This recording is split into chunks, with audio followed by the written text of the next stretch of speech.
अस्सलाम वालेकुम नाज़रीन, मैं हूं आपका मेज़बान खालिद जमील और आप देख रहे हैं मेरा यूट्यूब चैनल। आज हम बातचीत करेंगे सितंबर का आगाज़ होते ही इस्लामाबाद में इस बात पर बहस की जा रही है कि क्या सितंबर प्लान नाकाम हो गया है और इस वक्त जो इत्तेहादी हुकूमत है वो अपनी नई मनसूबाबंदी क्या कर रही है। इस पर हम बातचीत करेंगे कि सितंबर प्लान एक्चुअली था क्या और कौन कौन सी उसकी टाइम लाइन्स जो हैं वो मुतासिर हुई हैं या मुतासिर होंगी और उसके नतीजे में पाकिस्तान के सियासी मंजरनामे में क्या तब्दीली होगी, इस पर हम बातचीत करेंगे। दूसरा अहम मामला जो है कि वो इमरान खान साहब की मुसलसल जो पॉपुलैरिटी है उसके अंदर इजाफ़ा हो रहा है और अब सरगोदा के उनके अवामी जलसे के बाद ये कहा जा रहा है कि पाकिस्तान मुस्लिम लीग नून का एक और किला इमरान खान ने फतह कर लिया है। क्या वाकई इसमें सदाकत है? और सरगोदा का जो पॉलिटिकल कल्चर है वो क्या है, वहाँ पे अरकान कौमी और सूबाई असम्बली की कुल तादाद कितनी है और उसमें से नून लीग के पास कितने अरकान की हमायत हासिल थी, उनके टिकट के ऊपर जीते थे 2018 के इलेक्शन में, और पीटीआई को वहाँ पे कितनी वोट मिले थे और अब वहाँ पे क्या सूरत हाल है, इस पर बातचीत करेंगे। और एक और सबसे अहम मामला वो सितंबर प्लान के साथ ही जुड़ा हुआ है और उस सितंबर प्लान में अगर नाकामी हुई है तो फिर इत्तेहादी हुकूमत ने जो प्लान किया हुआ था कि नया आर्मी चीफ कौन होगा, क्या वो प्लान भी मुतासिर हुआ है या नहीं हुआ, और क्या आर्मी चीफ नए होंगे, क्या मौजूदा आर्मी चीफ को ही एक्सटेंशन देना इस इत्तेहादी हुकूमत के लिए नागुज़ीर या मजबूरी बन चुका है, इस पर हम बातचीत करेंगे। सबसे पहले हम बात कर लेते हैं कि इमरान खान की पॉपुलैरिटी और सरगोदा उन्होंने फतह कर लिया, जो पाकिस्तान मुस्लिम लीग नून का किला तस्वर किया जाता था। 2018 के इलेक्शन में पाकिस्तान मुस्लिम लीग नून ने सरगोदा में मजमूई तौर के ऊपर 5 जो सरगोदा डिस्ट्रिक्ट है उसमें 5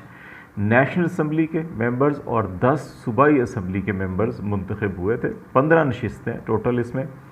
इनमें नेशनल असम्बली की 5 नशिस्तों में से 4 नशिस्तें पाकिस्तान मुस्लिम लीग नून ने कामयाबी हासिल की थी और एक नशिस्त पर पाकिस्तान तहरीक इंसाफ के उम्मीदवार आमिर सुल्तान चीमा NA 91 सरगोदा से कामयाब हुए थे। इसके अलावा बाकी 4 जो नशिस्तें थी NA 88 मुख्तार अहमद बेग, NA 89 मोहसिन नवाज रांझा,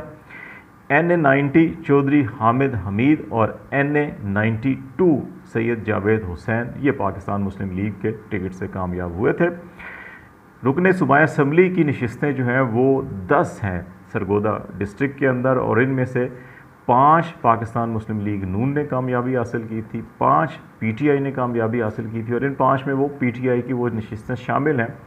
जो आज़ाद होकर शामिल हुए थे और फिर बाद में वो मुनहरिफ भी हुए और फिर ज़िमनी इलेक्शन में इसमें उन्होंने वापस ली थी। तो इस हवाले से पंजाब असम्बली की नशिस्तों में तो पलड़ा बराबर था नून लीग और पीटीआई का, लेकिन नेशनल असम्बली में बड़ी वाज़ेह अक्सरियत थी सरगोदा डिस्ट्रिक्ट के अंदर पाकिस्तान मुस्लिम लीग नवाज़ को। 4 नशिस्तें उनके पास थीं और एक नशिस्त पीटीआई, यानी कि 80% नशिस्तें नेशनल असम्बली की सरगोदा में पाकिस्तान मुस्लिम लीग नून के पास थी। लेकिन अब जो सरगोदा में जिस किस्म का जलसा हुआ, जिस किस्म की आवाम की उसमें शिरकत हुई, स्टेडियम खचाखच भरा हुआ था और फिर जो रिस्पांस था इमरान खान को आवाम की जानिब से वो बड़ा भरपूर किस्म का था। तो इसलिए बहुत से सियासी मुबसरीन का ये ख्याल है कि जिस अंदाज़ में पॉपुलैरिटी ग्राफ इमरान खान का बढ़ रहा है और जो पंजाब में ज़िमनी इलेक्शन में जो रिज़ल्ट्स आए, कराची का जो नतीजा सामने आया और फिर अब सरगोदा में ये तवक्को की जा रही थी कि हब्स का मौसम है, सैलाब का मौसम है। सरगोदा ऐसा शहर है कि उसके एक तरफ जो है कि सरगोदा डिस्ट्रिक्ट के वो झेलम रिवर है और दूसरी जानिब जो है कि वो चनाब रिवर, इन 2 दरियाओं के दरमियान में ये डिस्ट्रिक्ट जो है कि ये आबाद है। तो ये शदीद हब्स का मौसम होता है और बाज़ देहातों में, बाज़ इलाकों में इस वक्त जब पानी चढ़ा हुआ हो तो उसके असरात भी होते हैं, लेकिन इसके बावजूद आवाम की बड़ी तादाद ने शिरकत की और भरपूर शिरकत की। यही वजह है कि ये ख्याल किया जा रहा है कि सरगोदा भी पीटीआई का होने जा रहा है और शायद नून लीग को यहाँ से वो कामयाबी हासिल ना हो सके जो 2018 में हासिल हुई थी।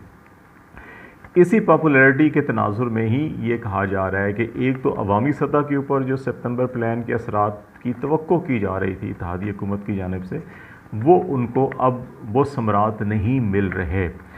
दूसरा, जो सितंबर प्लान के तहत जो लीगल या कॉन्स्टिट्यूशनल या प्रोसिक्यूशन लेवल के ऊपर जो पीटीआई के ख़िलाफ़ इक़दाम किए जाने थे, वो भी कामयाब होते नहीं दिखाई दे रहे। इसमें इब्तदा जो है वो इलेक्शन कमीशन ऑफ पाकिस्तान ने जो स्क्रूटनी कमेटी बनाई थी और उसकी रिपोर्ट आई, और उस रिपोर्ट के तनाजुर में इलेक्शन कमीशन ऑफ पाकिस्तान ने एक इब्तदाई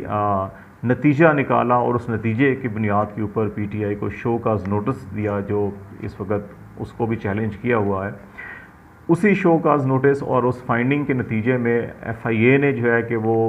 पीटीआई की क़यादत को, लीडरशिप को जो है कि वो नोटिस जारी करना शुरू कर दिए, उनके ख़िलाफ़ मुकदमात की तैयारी की जा रही है। उसी की तवक्को की जा रही है कि इनको इस ज़िम्मे में ममनुआ फ़ंडिंग के ज़िम्मे में वो फ़ैसले किए जाएंगे जो गैर मुल्की फ़ंडिंग का कानून कहता है, लेकिन शायद इस सिलसिले में उनको कामयाबी हासिल ना हो। फिर मामला तौहीन अदालत का और इंसदाद दहशतगर्दी एक्ट के तहत इमरान खान के ख़िलाफ़ मुकदमात का था। फिर ख्याल किया जा रहा था कि इसमें उनको सज़ा की जाएगी, अरेस्ट किया जाएगा और उनको दीवार से लगाया जाएगा और मजबूर किया जाएगा कि सितंबर प्लान के मुताबिक अब वो भी नवाज़ शरीफ की बाहिफाजत वापसी और उनको भी इलेक्शन में इजाज़त के लिए तैयार हों। लेकिन ये दोनों मामला जो हैं कि वो भी अब जो हैं वो नहीं, ये बेल भी मुंडे चढ़ाई नहीं दे रही, क्योंकि एक तरफ सेक्रेटरी जनरल अक़वाम मुत्तहिदा ने इसका नोटिस लिया हुआ है और उन्होंने हुकूमत पाकिस्तान से मुतालबा किया हुआ है कि जो है कि कानून साफ शफाफ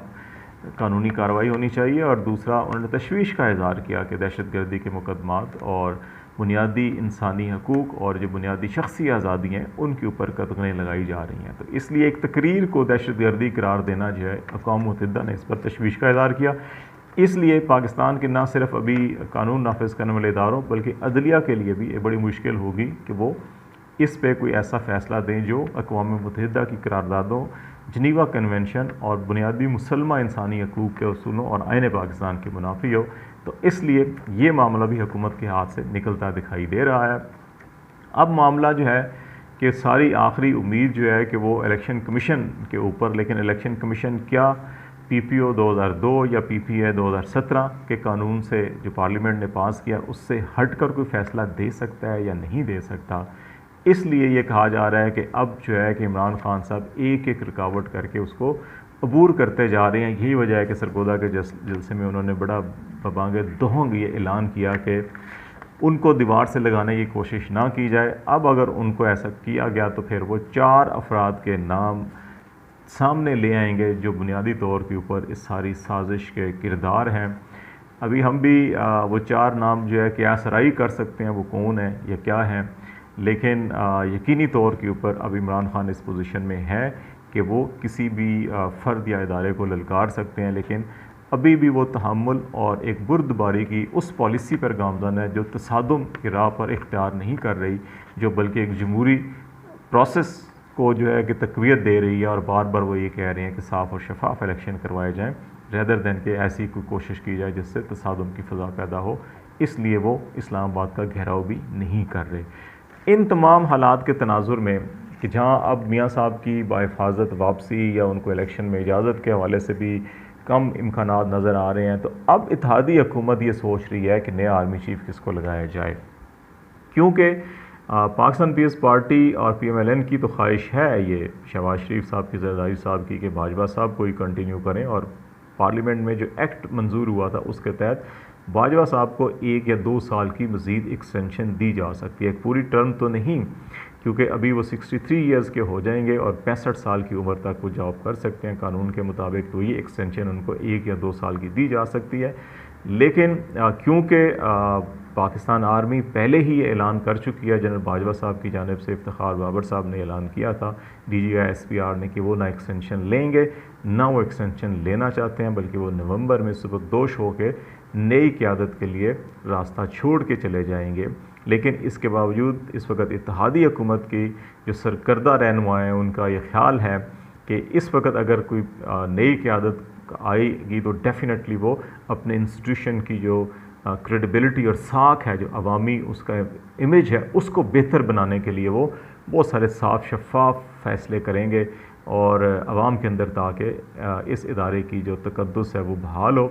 जो किसी तौर के ऊपर भी इन जमातों को जो इस वक्त इत्तेहादी हुकूमत में हुक्मरान बने बैठे हैं वो सूटेबल नहीं है। तो इसलिए उनका ये ख्याल है कि अगर हुकूमत एग्जेक्टिव ऑर्डर के ज़रिए 1 या 2 साल की एक्सटेंशन देती है तो पाकिस्तान में कौन सा ऐसा शख्स है जिसको इख्तियार या मनसब मिल रहा और वो इनकार करे। और अगर इतनी ताकतवर पावरफुल पोजीशन के ऊपर जो शख्स को अगर एक्सटेंशन दे भी दी जाए तो फिर जो फ़ौज एक डिसिप्लिन्ड इदारा है तो ये डेफिनेटली उसकी तमाम जो ऑफिसर्स और पर्सनल्स हैं वो अपनी जो कमांडर है उसको ओबे करेंगे, फॉलो करेंगे। तो इसलिए उनका ख्याल है कि अगर वो चाहते या ना चाहते हुए भी उनको एक्सटेंशन दी जाए। बहरहाल ये एक इत्तेहादी हुकूमत के अंदर सोच है। दूसरी तरफ क्या सोच है, वो अभी तक यही प्रिवेल कर रही है सोच के एक्सटेंशन नहीं होनी चाहिए, नहीं लेनी चाहिए। तो लेट्स सी आने वाले दिनों हफ्तों के अंदर सूरत हाल क्या बनती है और क्या इत्तेहादी हुकूमत कन्विंस कर पाती है या नहीं कर पाती। ये अब देखना होगा कि हालात किस नेज की तरफ लेके जाते हैं। आज तक के लिए इतना ही। फ़िलहाल खालिद जमील को इजाज़त दीजिए। अल्लाह हाफिज़।